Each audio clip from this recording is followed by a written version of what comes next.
নির্বাচন উপলক্ষে রাজধানী ছাড়ছে মানুষ। দর্শক, এই মুহূর্তে কমলাপুর রেল স্টেশনে আছেন সহকর্মী মুস্তাফিজ আরেফিন, যুক্ত হচ্ছে তার সঙ্গে। মুস্তাফিজ, কমলাপুরে বাড়ি ফেরা মানুষের ভিড় আপনি কেমন দেখছেন?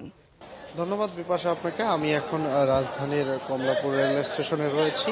এখানে কিন্তু এই যে নির্বাচন কেন্দ্র করে যে সরকার ছুটি দিয়েছে, সেই ছুটির প্রভাব কিন্তু আপনারা দেখতে পাচ্ছেন যে সাধারণ যে চাপ থাকে ট্রেনে যাত্রীদের, তার থেকে কিন্তু আজকে বেশি চাপ আছে এবং স্বাভাবিকভাবে তারা ট্রেনের ভেতরে জায়গা না পেয়ে ট্রেনের ছাদে যাতায়াত করার একটা ব্যবস্থা করে নিচ্ছে। সেটা যে কোনোভাবে হোক তারা কিন্তু ছাদে উঠছেন এবং তাদের মূল লক্ষ্য হলো তারা তাদের বাড়ি ফিরে যাবেন। এবং আমরা যাত্রীদের সাথে কথা বলে জানতে পেরেছি যে তারা একমাত্র এই নির্বাচন উপলক্ষেই বাড়ি।